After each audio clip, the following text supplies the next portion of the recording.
ستاروں سے جھولی بھر گئی، ہیں؟ ستاروں سے جھولی بھر گئی۔ اچھا جی۔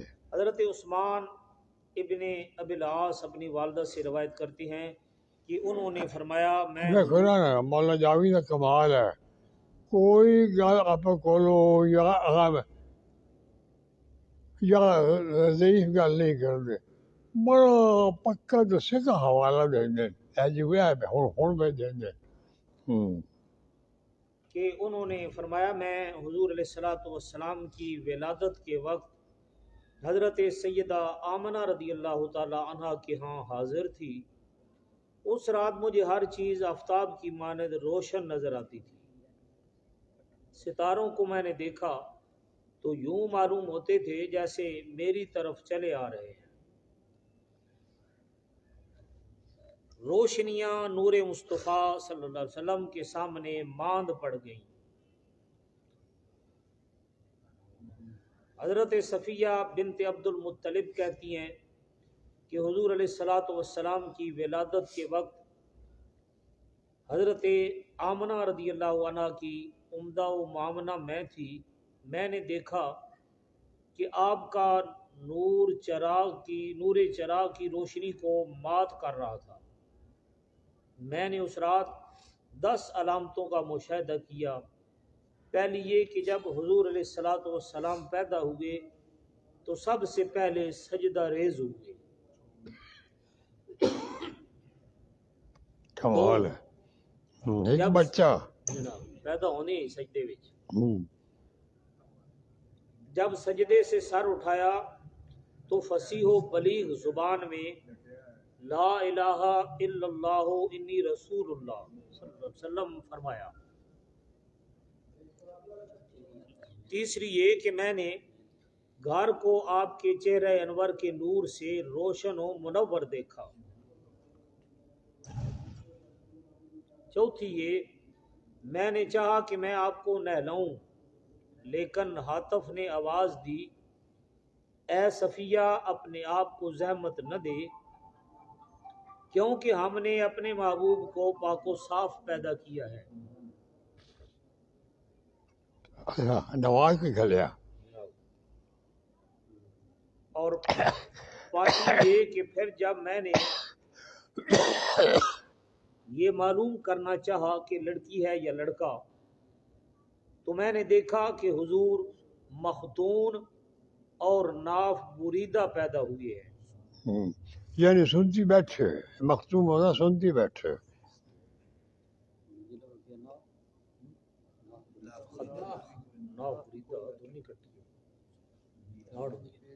چھٹی یہ کہ جب میں نے چاہا کہ آپ کو کسی کپڑے میں لپیٹوں تو آپ کی پشت پر میں نے مہر نبوت دیکھی، اور آپ کے کندھے کے درمیان دیکھا تو وہاں لا الہ الا اللہ محمد الرسول اللہ لکھا ہوا تھا۔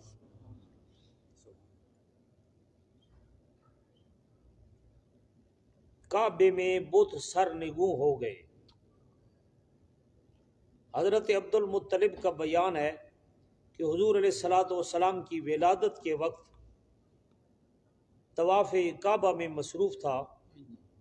جب آدھی رات گزری تو میں نے خوابہ کعبہ کو بمقام ابراہیم کی طرف سجدہ اور اللہ اکبر کی آوازیں بلند کرتے دیکھا اور کہتے سنا کہ اب مجھے مشرکوں کی نجاستوں اور زمانہ جہالت کی ناپاکیوں سے پاک و صاف کر دیا گیا ہے۔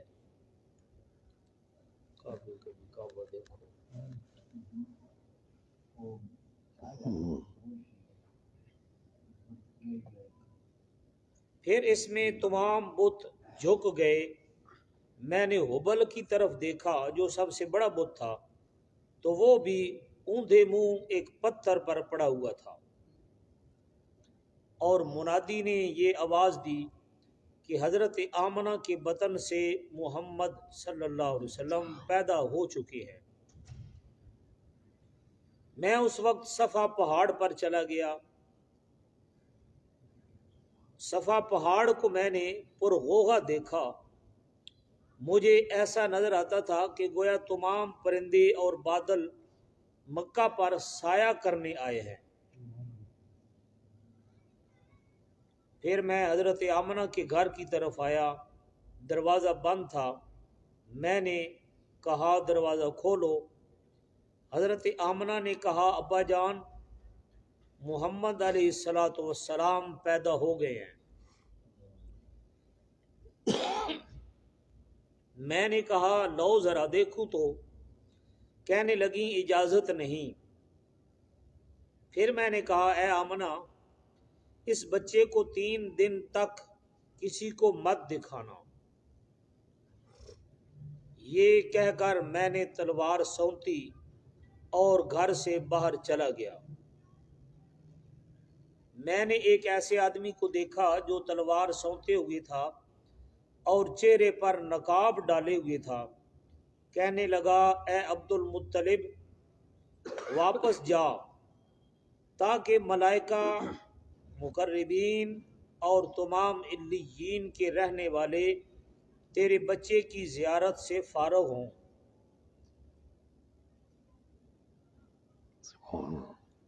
اس سے تھوڑا عقل نہیں مندی ہے، حالانکہ ساری حقیقت سارا عقل مننا یا نہ مننا، سارا عقل بیچارہ عاجز ہے۔ اس سے میرے جسم پر لرزہ طاری ہو گیا۔ حضرت عبد المطلب فرمانے جی حضرت عبد المطلب تو بیان۔ میں اسی حالت میں باہر آ گیا تاکہ قریش کو محمد علیہ السلام کی پیدائش کی خبر دوں، لیکن میری زبان 1 ہفتہ تک بند ہو گئی اور میں کسی سے بات نہ کر سکا۔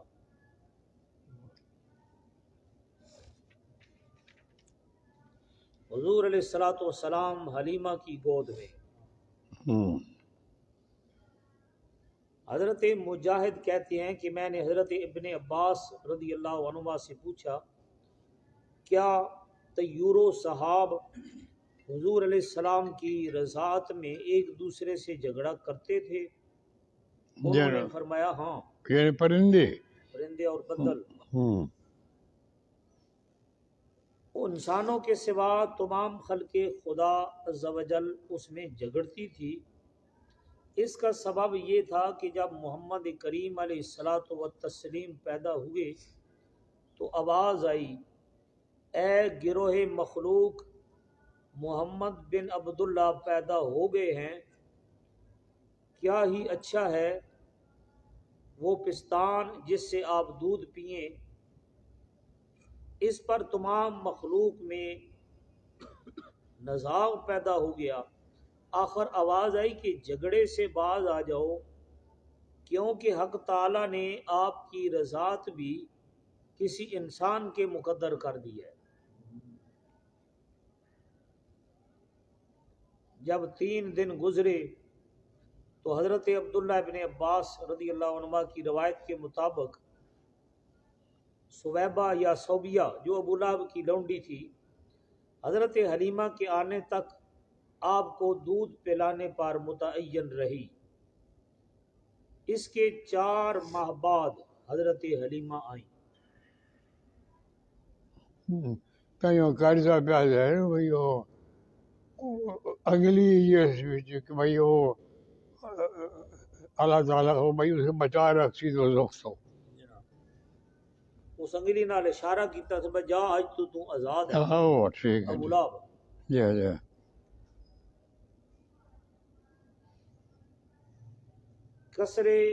کیسر کسرا کے 14 مینار زمیں بوس ہو گئے۔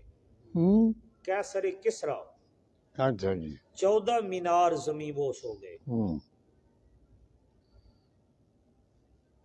حضور علیہ السلام کی ولادت کی شب کسرا بادشاہ ایران کا محل جنبش کھا گیا۔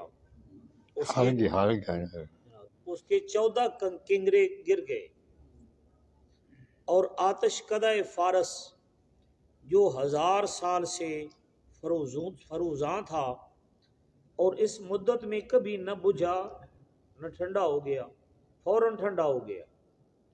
دریائے ساوا خشک ہو گیا۔ ایک مؤید نے جو مجوسیوں سے زیادہ عالم تھا خواب دیکھا کہ کچھ بے مہار و سرکش اونٹ عربی گھوڑوں کو مار رہے ہیں، تا آنکھیں دجلہ تک چلے گئے اور پھر مختلف شہروں میں بکھر گئے۔ کسرا محل کی جنبش اور 14 کنگروں کے گرنے سے سہم گیا، اگرچہ آپے میں رہا لیکن اطمینان خاطر جاتا رہا۔ صبح ہوئی تو بے قرار ہو گیا۔ تخت پر بیٹھتے ہی وہ تمام ماجرا اپنے وزیروں اور داناؤں کو کہہ سنایا۔ ذکر سے ایران نے ابھی قصہ تمام نہیں ہوا تھا کہ آتش کدہ فارس کے بجھنے کی خبر بھی مل گئی، جس سے بادشاہ کی فروماندگی اور بڑھ گئی۔ اسی وقت موبد موبدان نے اپنی خواب کا تذکرہ بادشاہ سے کیا۔ بادشاہ پوچھنے لگا، اے موبد موبدان، یہ کیا ہو سکتا ہے؟ اس نے کہا، یہ ایک ایسا حادثہ ہے جو نواحی عرب میں واقع ہوا ہے۔ کسرا نے نعمان ابن منظر کو لکھا کہ دانا و عاقل آدمی سے اس کے متعلق پوچھئے۔ اس نے عبد المسیح غسانی کو بادشاہ کی خدمت میں بھیجا، جس نے اس سے رونما ہونے والے واقعہ سے متعلق پوچھا۔ اس نے کہا، اس کا علم تو میرے چچا ستی غسانی کو ہے۔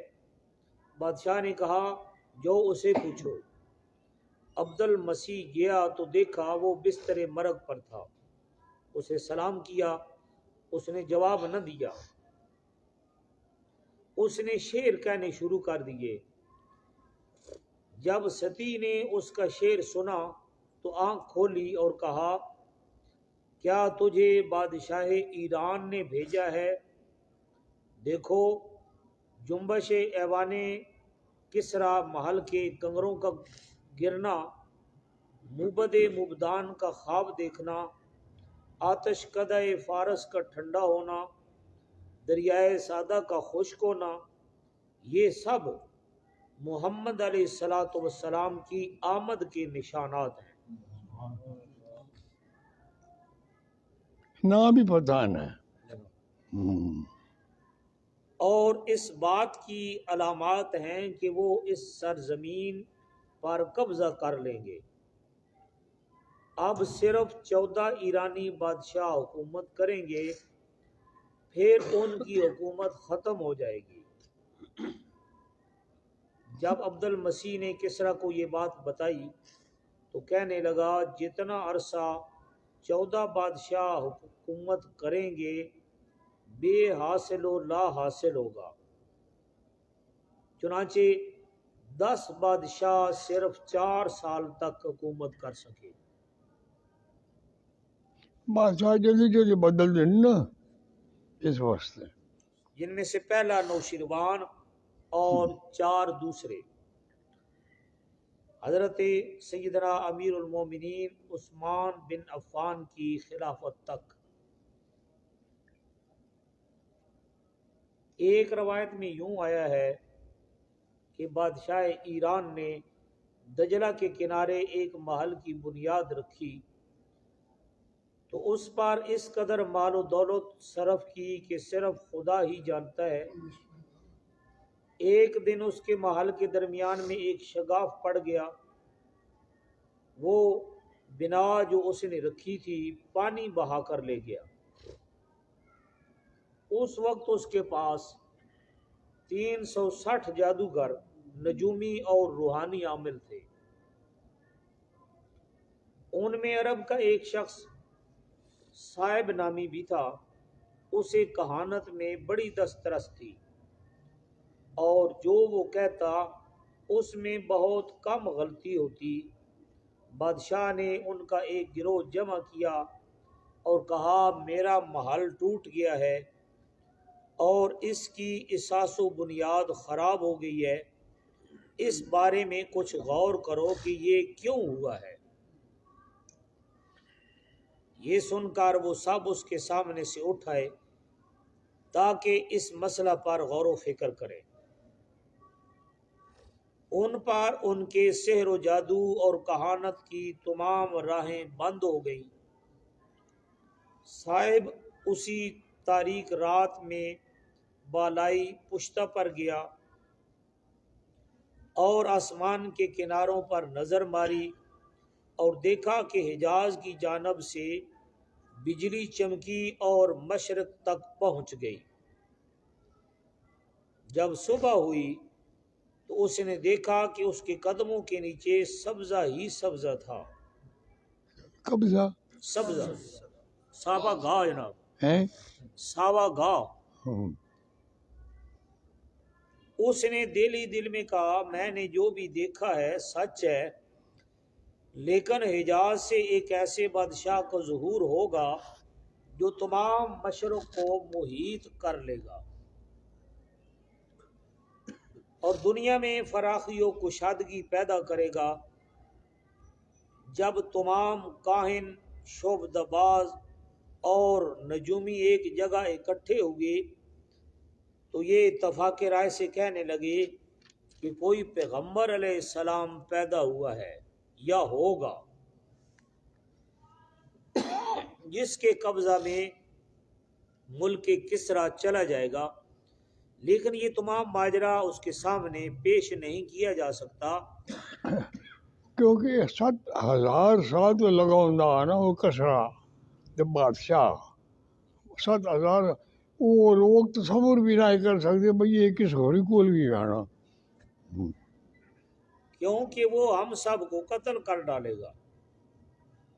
وہ سارے اس کے پاس آئے اور کہا کہ محل میں شکست و ریخت اور بنائے دجلہ میں اس وجہ سے خرابی واقع ہو گئی تھی کہ بنیاد رکھتے وقت پسند و ناپسند میں غلطی ہوئی تھی۔ ہم وقت پسند کرتے ہیں تاکہ اب بنیاد میں خرابی پیدا نہ ہو۔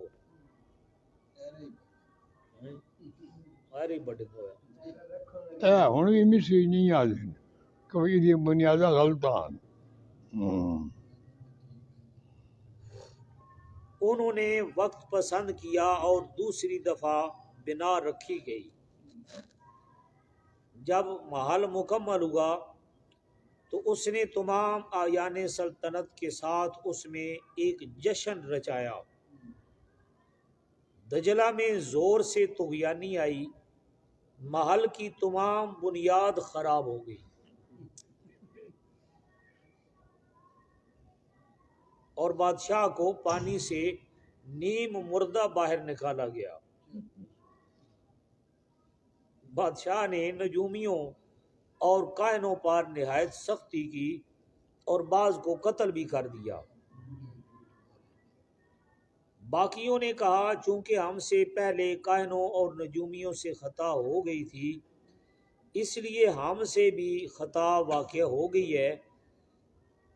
بادشاہ نے ایک دفعہ اور محل کی بنیاد رکھی۔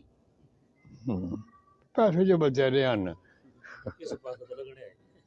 اچھا، جب وہ مکمل ہوا تو خائف و ترساں اس پر پاؤں رکھا، لیکن وہ بنیادیں ہل گئیں اور پھر ایک دفعہ اسے نیم مردہ حالت میں پانی سے باہر نکالا گیا۔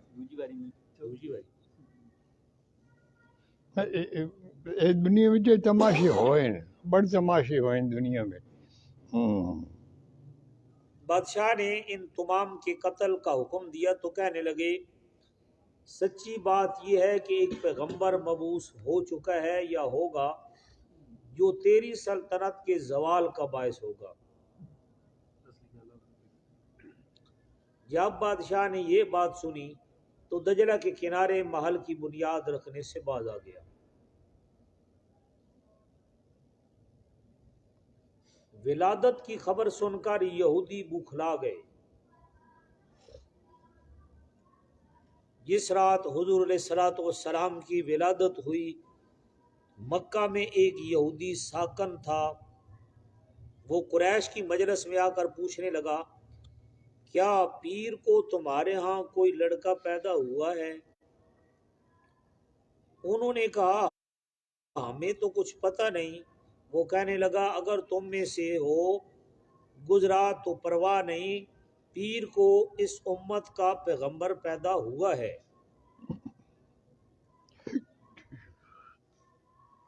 اگر تم میں سے نہیں ہوا تو فلسطین میں ہوگا، جس کے کندھوں کے درمیان چند بال ہوں گے، متواتر 2 رات تک دودھ نہیں پیے گا، کیونکہ کوئی بدرو اس کے منہ میں انگلی ڈال کر اسے دودھ پینے سے باز رکھتی ہے۔ قریش اس مجلس سے ادھر ادھر ہوتے ہی حیرانی کی حالت میں اپنے اپنے گھروں کو گئے۔ انہیں پتہ چلا کہ عبداللہ بن عبد المطلب کو خدا تعالیٰ نے بیٹا عطا کیا ہے اور اس کا نام محمد صلی اللہ علیہ وسلم رکھا ہے۔ قریش نے یہ قصہ یہودی کو سنایا تو وہ حضرت آمنہ کے گھر آیا۔ جب آپ صلی اللہ علیہ وسلم کے کندھوں کے درمیان وہ علامات دیکھیں تو بے ہوش ہو گیا۔ جب ہوش میں آیا تو کہا خدا کی قسم، بنی اسرائیل سے نبوت رخصت ہو کر قریش کی طرف آ گئی ہے، پھر کیا تمہیں اس کی ولادت سے خوشی ہو رہی ہے؟ وہ بخدا تم پر ایسا غلبہ اور سختی کرے گا کہ مشرق و مغرب کے لوگ جان لیں گے۔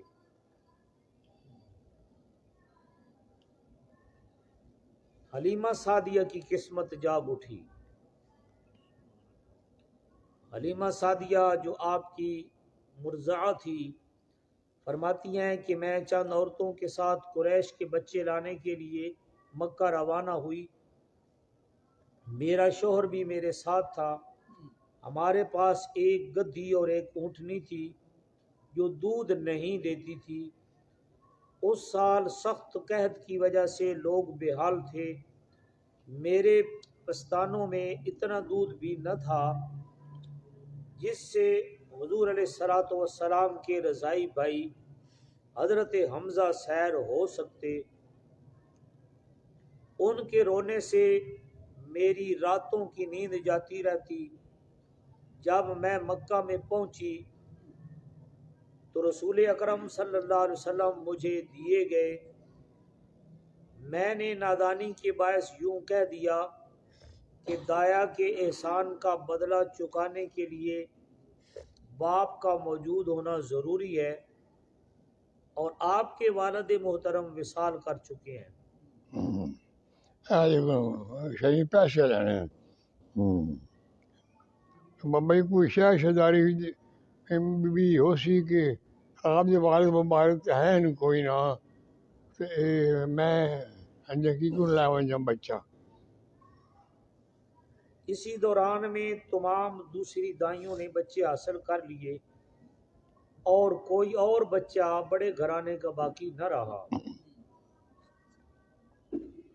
مجھے بغیر کسی بچہ کے واپس جانے سے شرم محسوس ہوئی، میں نے آپ کو قبول کر لیا۔ آگے ہم کیا کریے، لے آئی ہوئی اور گل کوئی۔ حضرت آمنہ نے مجھ سے کہا کہ مجھے یہ عاطف نے صدا دی ہے کہ اپنے بچے کے لیے دایا کا انتخاب بنی سعد سے کرنا جو آل زبیب سے ہو۔ حضرت حلیمہ کہتی ہیں میں نے کہا میں بنی سعد سے ہوں اور میرے باپ کا نام زبیب ہے اور میرا شوہر ابو زبیب ہے۔ حضرت آمنہ نے میرا ہاتھ پکڑ لیا اور مجھے اندر لے گئی۔ میں نے محمد کریم صلی اللہ علیہ وسلم کو ایک صوف کے کپڑے میں لپیٹا ہوا دیکھا۔ آپ سے مشک کی خوشبو آ رہی تھی اور آپ کے چہرہ انور سے نیک بختی و سعادت کے آثار روشن تھے۔ خوشبو ہی خوشبو آ رہی ہے، حالانکہ بچے کو خوشبو نہیں آتی۔ آپ سبز کپڑے پر سو رہے تھے، میں نے اپنے پستان آپ کے منہ پر رکھے تو آپ نے آنکھیں کھولی۔ میں نے دیکھا کہ حضور کی آنکھوں سے ایک نور عرش عظیم کی طرف گیا۔ میں نے آگے بڑھ کر آپ کا چہرہ انور چوم لیا اور حضرت آمنہ سے آپ کو اوجھل کر دیا۔ پھر میں نے آپ کو اٹھا لیا اور آپ کو دایاں پستان دیا جو آپ نے چوسنا شروع کر دیا۔ اس کے بعد میں نے بایاں پستان آپ کے دہان مبارک میں ڈالا تو آپ نے اس سے نہ پیا۔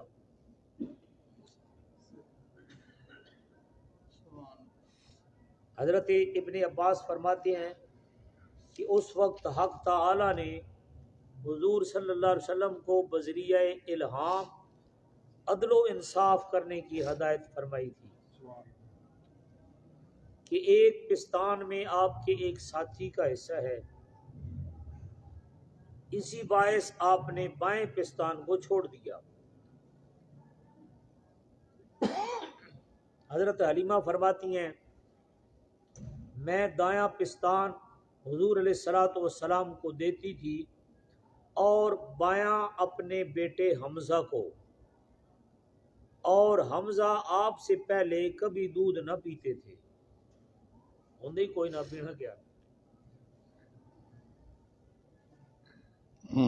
حلیمہ کا گھر برکات کا گہوارہ بن گیا۔ حضرت حلیمہ سعدیہ فرماتی ہیں کہ میں حضور علیہ الصلوۃ والسلام اور حضرت حمزہ دونوں کو دودھ پلاتی تھی، لیکن پھر بھی میرے پستان دودھ سے بھرے رہتے تھے اور میری بے شیر اونٹنی شیردار ہو گئی۔ ہمارے گھر کا ہر برتن دودھ سے بھر گیا۔ میرا شوہر کہنے لگا اے حلیمہ ہمارے گھر میں برکت ہی برکت آ گئی ہے، اور شاید حق تعالی نے ہم پر اپنی عنایات کا اظہار کیا ہے، اور یہ تمام برکت اس سعادت مند بچے کے باعث ہے۔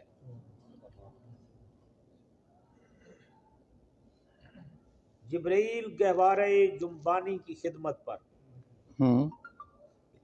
جبرائیل گہوارہ جنبانی کی خدمت پر حضرت حلیمہ فرماتی ہیں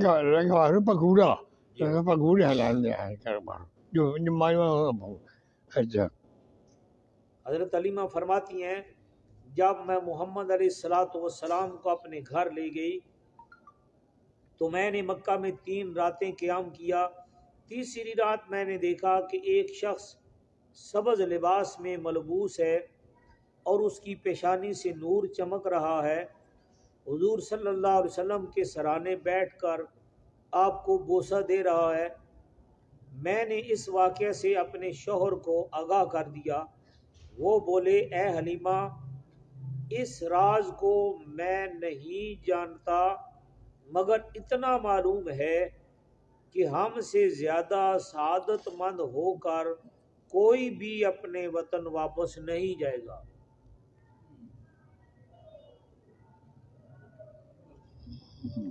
حضور صلی اللہ علیہ وسلم کی اولین سواری۔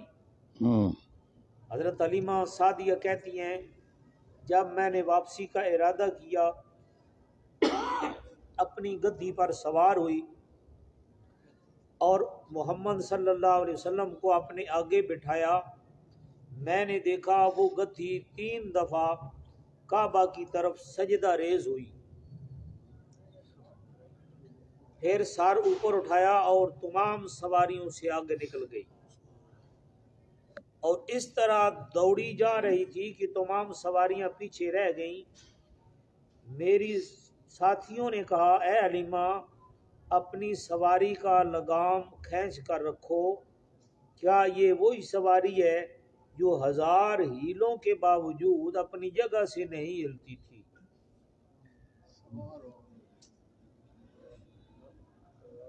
میں نے کہا مجھے یقین ہے یہ سب کچھ اس بچے کی برکت کی وجہ سے ہے۔ بنو سعد قبیلے کی چراگاہیں سرسبز ہو گئیں۔ حضرت حلیمہ یہ بھی کہتی ہیں کہ بنو سعد کی کسی بھی منزلگاہ میں ہم نہ اترے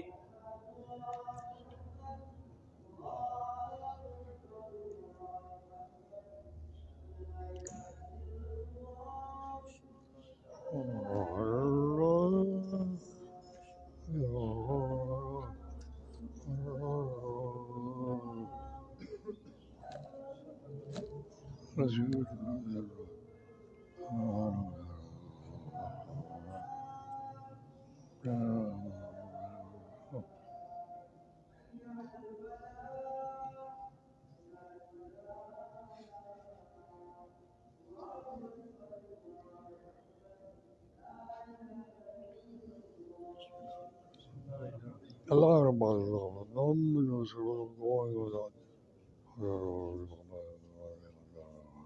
چلے مقالہ حضرت حلیمہ یہ بھی کہتی ہیں کہ بنو سعد کی کسی بھی منزلگاہ میں ہم نہ اترے کیونکہ وہاں سبزہ نظر نہ آتا تھا اور نہ ہی کچھ شگفتگی اور تر و تازگی ہی تھی، لیکن میرے جانوروں کو حق تعالی نے یہ برکت دی کہ تمام بکریوں کے تھن دودھ سے بھر گئے، یہاں تک کہ بنو سعد کے تمام لوگ اپنے اپنے چرواہوں پر ناراضگی کا اظہار کرنے لگے کہ ابو زبیب کی بکریاں کیوں موٹی تازی ہو رہی ہیں اور ہماری بکریاں کمزور اور لاغر ہوتی جا رہی ہیں، حالانکہ تم بھی وہیں چراتے ہو جہاں ابو زبیب چراتے ہیں۔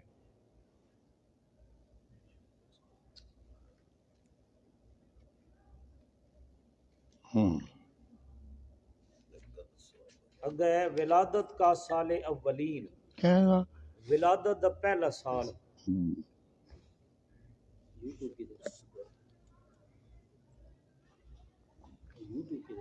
یہ نا یہ تو اندر سی اسی کتابیں پڑھتے ہیں تو خیر پڑھی ہیں کبھی نہیں، عجیب عجیب واقعات کچھ صدیاں پہلے یہ وجہ ظاہر ہوندے رہے، کتابیں ہی لکھی آ ساریاں جڑے کہ سارے عقل ہون تسلیم نہیں کر سکتے، وہ جڑا یہ جڑے واقعات بیان ہو رہے ہیں یہ تو بھی پہلے دین نا یہ سارے دے سارے حقیقت سارے دے سارے اللہ تعالیٰ دی عجیب قدرت، اللہ تعالیٰ اپنے نشان دنیا وچ گھلیندا کہ میں بھی ہاں بندے منن، ہون سن کتاباں دے چھوڑیاں سو بندے دے چھوڑے سو ہن اسے بندے من لینے آ بھائی جو کوئی بندے آ گئے اس یہ جی گلاں ہونی کوئی نہ، اللہ آپ اپنی نشانیاں دیندا ہوندا، بس گل ہے ساری وہ نشانی ویکھ کے بندے اللہ دے یقین رکھتے ہیں۔